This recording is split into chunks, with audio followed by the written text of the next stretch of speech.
লোকোমাটের সাথে লোডাউন ফিটিং করা হয়ে গেছে, পানি লোড করা হয়ে গেছে। আমি বাটনটা পুশ করতেছি, অনেক পানির প্রেসার। তো ভিডিও শেষ পর্যন্ত দেখার জন্য অনুরোধ রইল। আমি যেভাবে লোডাউন ফিটিং করি, লোডাউনটা প্রথমে আমি সেট আপ করে নিতেছি। আর এখানে লোডাউনের জন্য লোকোমাট ঢালাইয়ের সময় লোডাউনের পাইপটা দিয়ে দিছি। লোডাউনটা মার্কিং করে নিতেছি স্পিড লেভেল করে।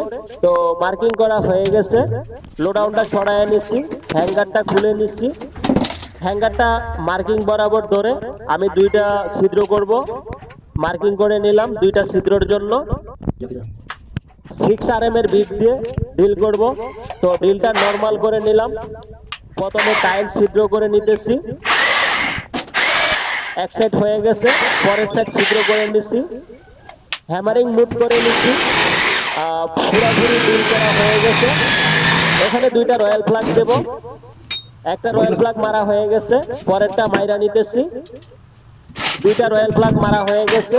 এটা হচ্ছে চার্জিং টাইটার, স্ক্রু ড্রাইভারের কাজ করি এটা দিয়ে। তো এটা হচ্ছে হ্যাঙ্গিং লোকোমাটের হ্যাঙ্গার। প্রথমে একটা স্ক্রু লাগাই নিতেছি রয়্যাল প্লাগ বরাবর, আর এখানে স্ক্রু গুলা দিতেছি 1.5 ইঞ্চি। তো 1.5 ইঞ্চি স্ক্রু দিলে হ্যাঙ্গারটা মজবুত ভাবে আটকিয়ে থাকবে, লোডাউন কখনো ছুটে পড়ে যাবে না। তো মার্কিং বরাবর রেখে আমি হ্যাঙ্গিংটা লাগিয়ে দিলাম। হ্যাঙ্গার লাগানো হয়ে গেছে, আমি পাইপগুলো লাগিয়ে নিচ্ছি। এখানে লোডাউনের সাথে আমি লিড পাইপটা লাগিয়ে নিতেছি, কালেকশন পাইপ। সেলফ ওয়াশারটা দিয়ে দিচ্ছি, ভালো করে টাইট করে নিলাম। যথেষ্ট টাইট হয়েছে, এখানে লুজ রাখা যাবে না, হাতে টাইট করতে হবে। তো এখানে আমার সহকারী পাইপটা বরাবর ধরছে, আমি হ্যাঙ্গারের সাথে আটকিয়ে দিলাম, সুন্দর আটকিয়ে গেছে। অ্যাঙ্গেল স্টক ককের সাথে আমি লেদ পাইপটা কালেকশন করে দিতেছি, ভালো করে টাইট করে দিলাম।